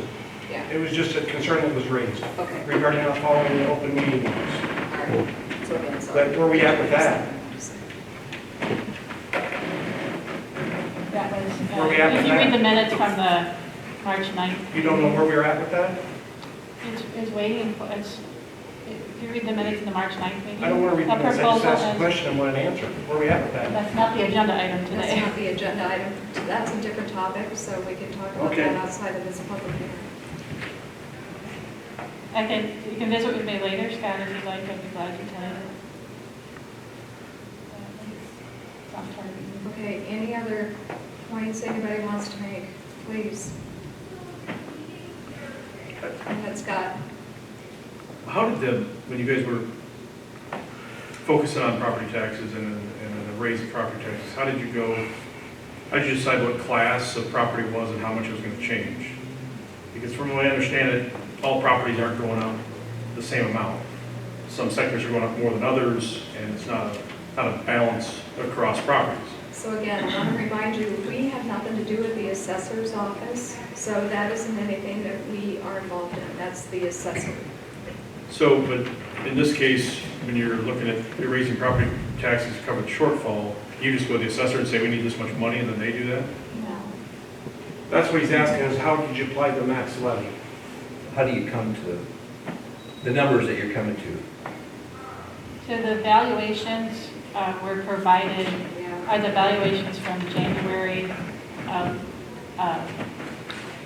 Do new assessed values? We understand that, but how do you apply the max levy? That's what he's asking. from the budget process, with the Board of Supervisors going with all the departments, and each department is allocated to a fund. No, that's not what he's asking. He's asking how did you apply it to where So, you're going to raise the actual funds from to increase our property taxes? So is a house in town going to be the same amount as a house in the country? Not, well, the house it would, but the building structures wouldn't, other building structures. I'm just talking about the increase, proposed increase as a result of this. And that's an assessor thing? Yeah. Yes. Yeah. They- And I know that a lot of people don't understand that. I think they think that the Board of Supervisors has control over all of that. And that part from the assessor's office, we do not. No, but you at least have to tell them how much money you need, Yeah. right? I mean, how would they know how to raise, what to raise our taxes? Has I mean, nothing to do. That's what It's we're not getting at. related. It's not related. He You're not just taking- sets the values. He just sets the values of property. He doesn't know anything about what the Board of Supervisors are gonna need for funding. He just did the values for fiscal year '22 as of what they were January 1st, 2020, is what the supervisors are using for values. Is this max levy applied evenly across the board?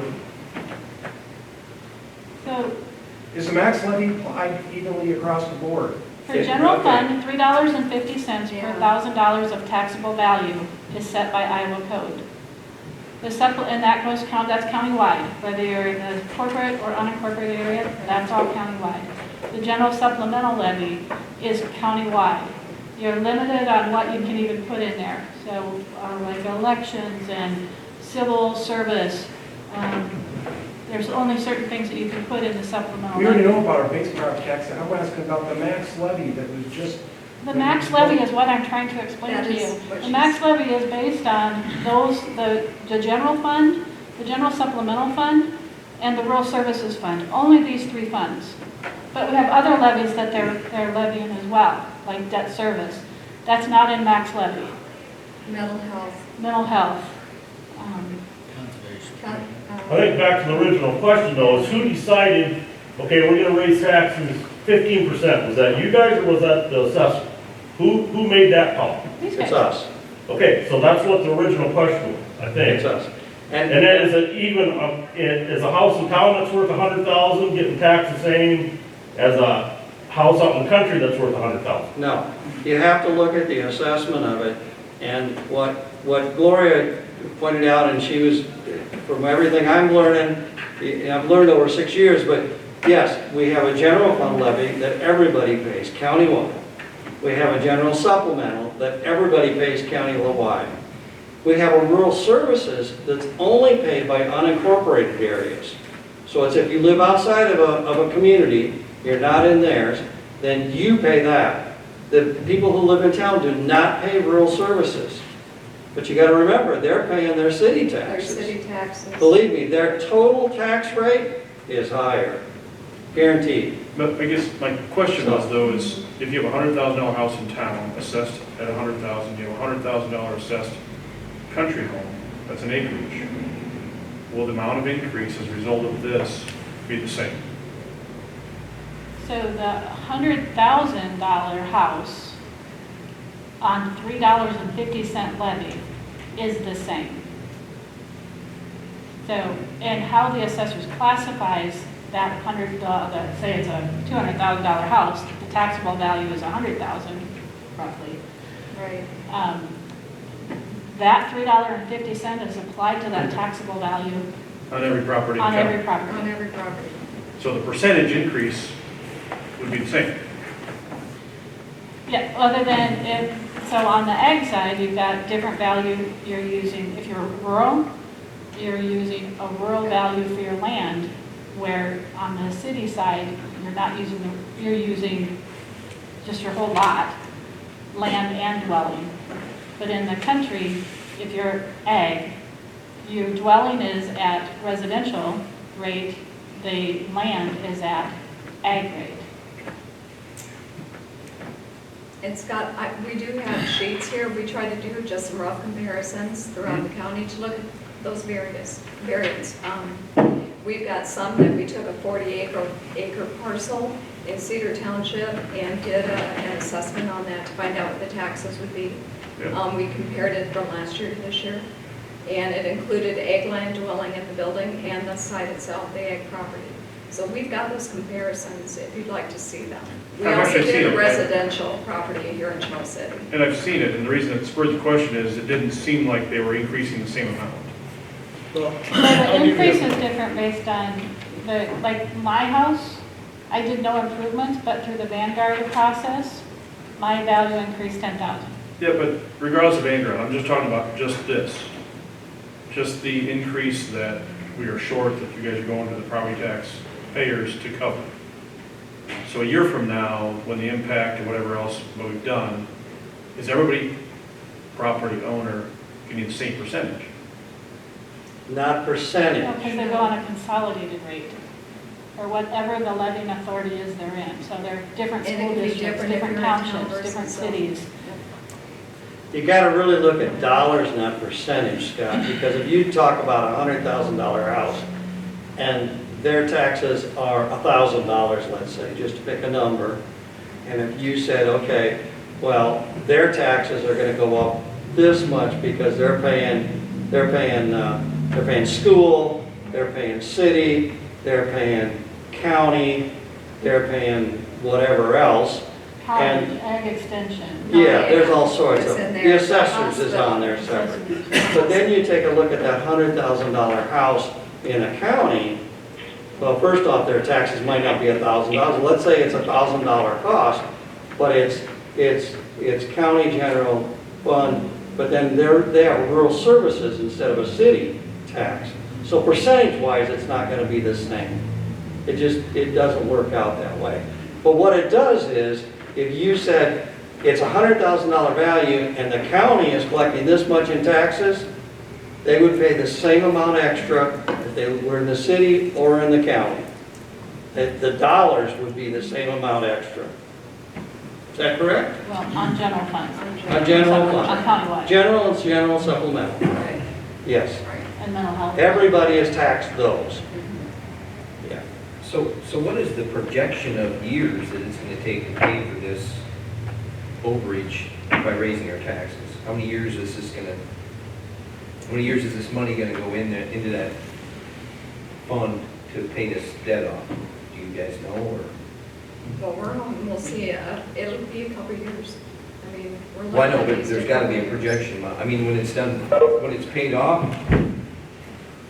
then we can, Your debt service is for 20 years. 20 years So on you're debt gonna have that service. for 20 years. That was the $1.08 per thousand. so basically it'll never go away. I mean, 20 years. yeah. Will something come up after 20 years? If I had that Something will crystal come up ball, I'd during be Yeah, a before rich that. man. I just wondered how many years you projected that it's Yeah, gonna take to pay it was for. 20 years on debt service. We haven't had a debt service since 2 years. 2000, since taxable year fiscal year 12. This is the last we've had a debt service funding. And that wasn't large. And So, the but debt our- service but our rate? our debt service is still just, it's at 13.5, right? Excuse me?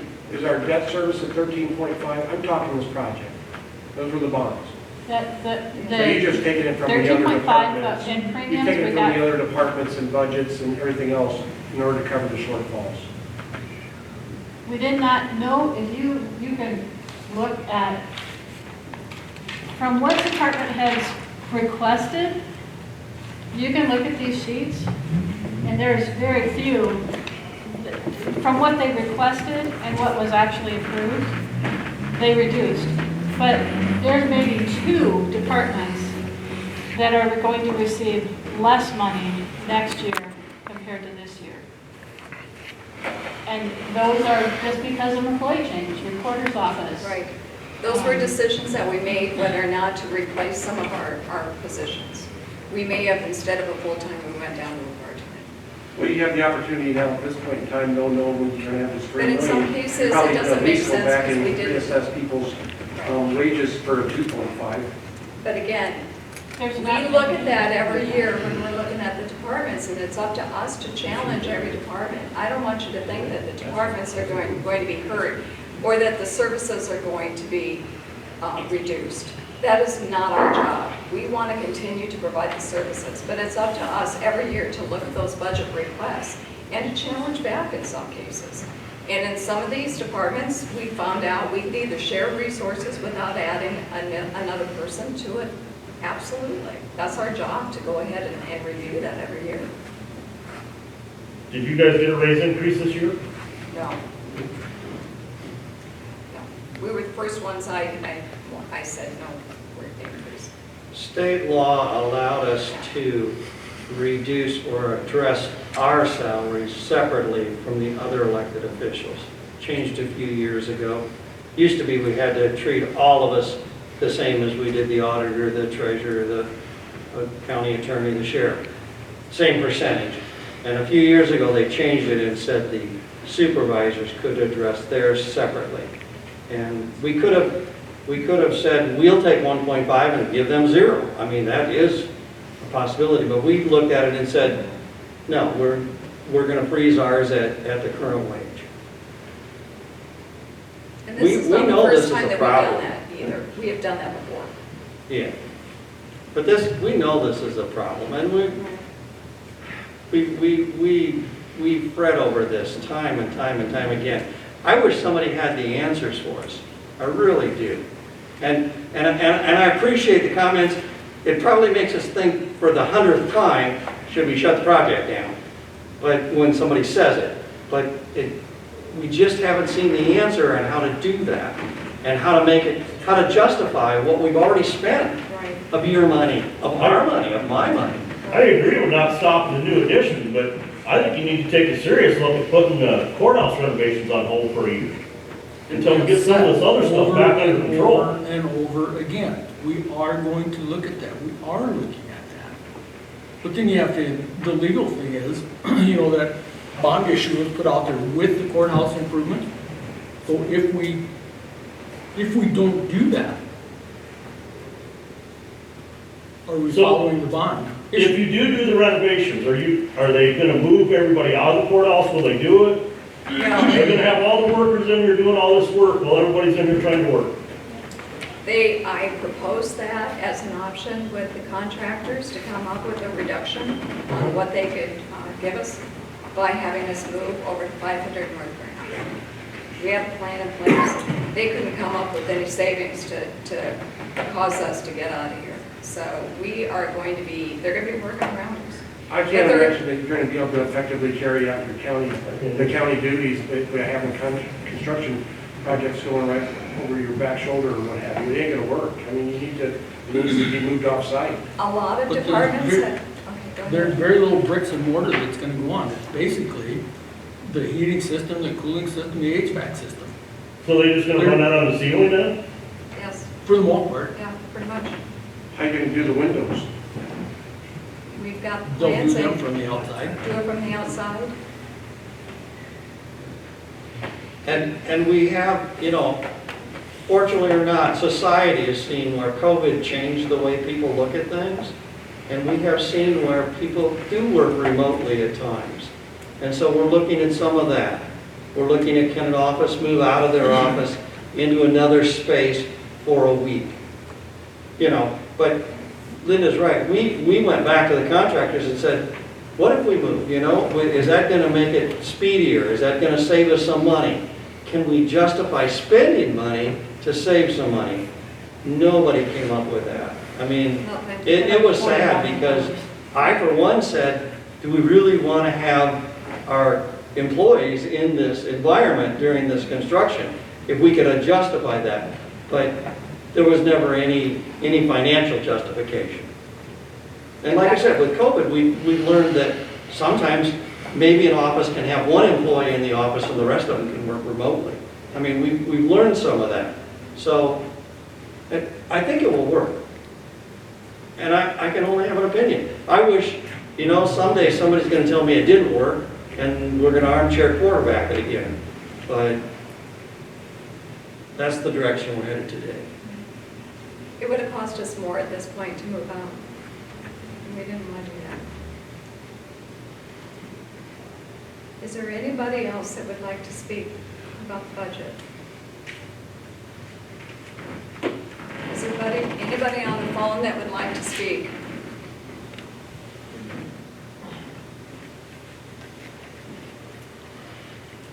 I would like to say I'm really glad to see everybody here because this is where you get informed. And information's good. I mean, I've talked to people about other projects that happen and until you're informed, it's really hard to understand where we're at. You may not agree with it yet.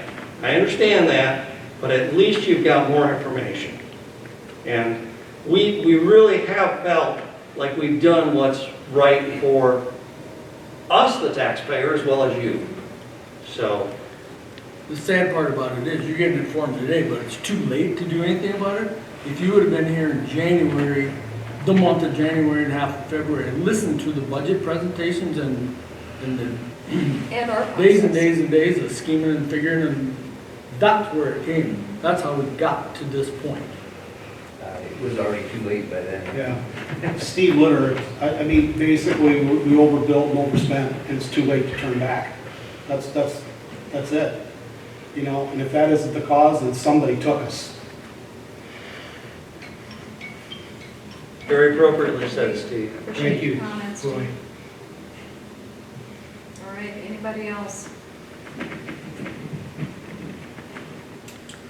If not, I will close the public hearing at this time. We'll move on to item 10, review/action regarding resolution 17-21, elected official compensation.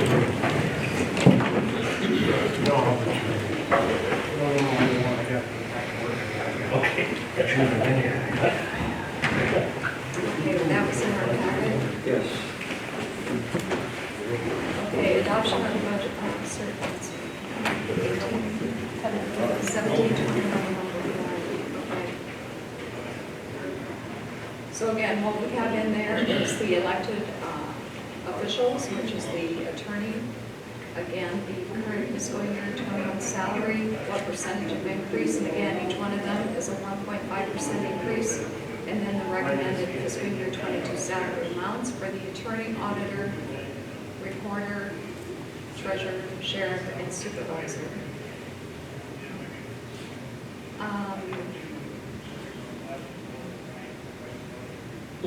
So I want to make sure that, I mean, that was what was recommended. It's a 1.5% increase for supervisors. That was what the comp board recommended. Right.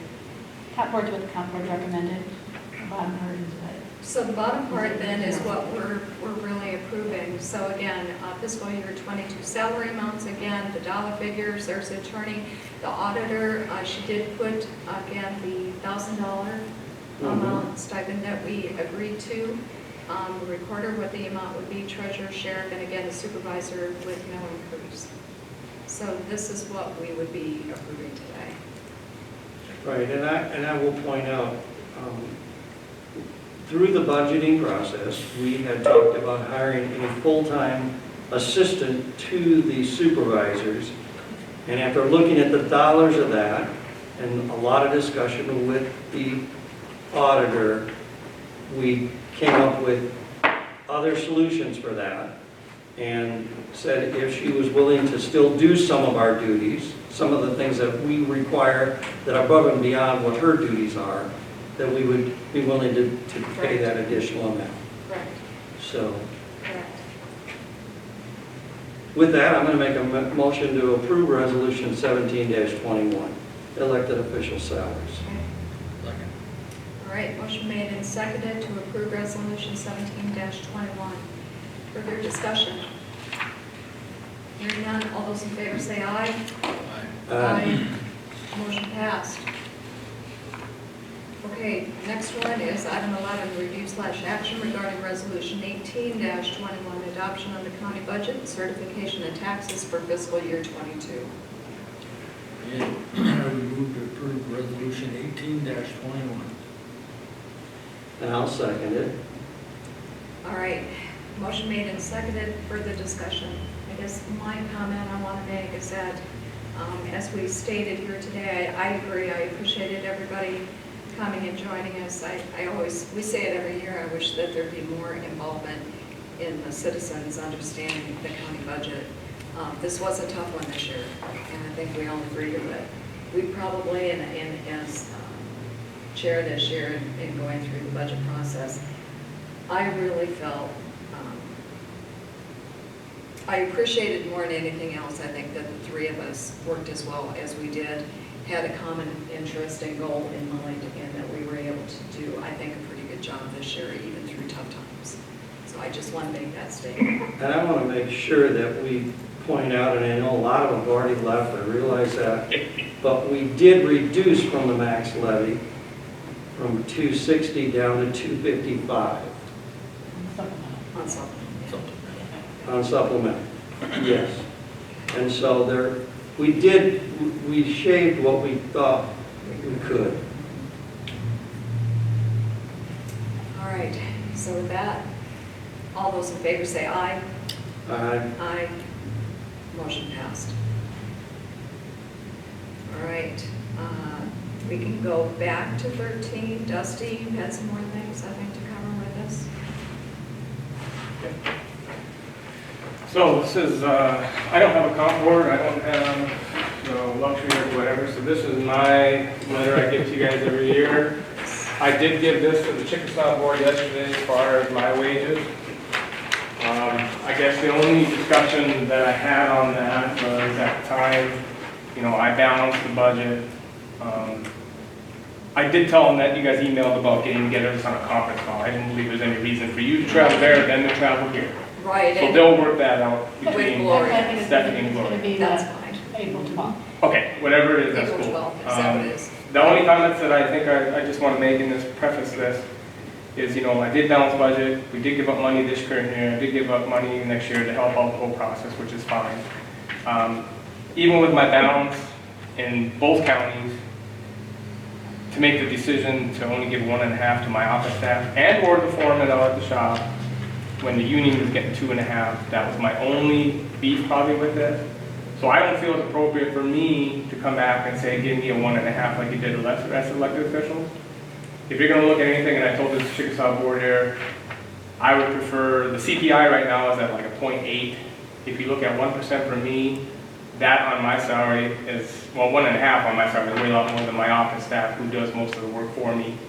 Give them the props, the foreman at the shop and all that stuff. So I prefaced going into the Chickasaw meeting yesterday to when you guys discuss things, if you give me 1%, I feel that is more than sufficient to do my duty, at least as far as the job that I do along with my staff, that I believe deserves more than 1.5%. But I understand where we're at, and that's your guys' decision.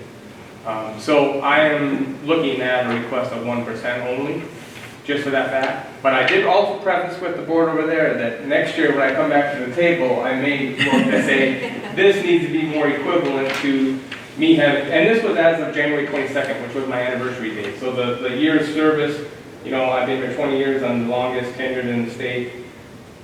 I still feel a 1% on the salary I get is fine. I know only half of it's paid by Floyd and half of it's paid by Chickasaw. But, you know, and I believe over there, the union over there for secondary road, well, the elected officials are getting 2.7, all of them except for the sheriff's getting 3.6. Union got $1, which is 4.4% or 4.3, and then another 2 years of 2.5, 2.5. Union here was bid in at the 2.5 already, which is fine. Like I said, I just kind of throw my 2 cents towards my foremen, who are overseeing the people out there, and my ops staff, who when I'm not here, they're covering for me. So, but I think it'll make it a lot simpler of a conference call for you guys when you talk to them, and give me the 1%, I move on, and we'll talk again next year. So, that's all I got. Thanks. I will say, Appreciate it. I do appreciate it, yes, Dusty, and I will say that as long as you guarantee me that you're not gonna leave us in the next year, that's what I'd great. like to do. Have you been talking to other people or not? I would rather make it I don't harder preface for that you, with, harder for you. I always keep my options open. There's always openings with DOT, there's always openings in other counties.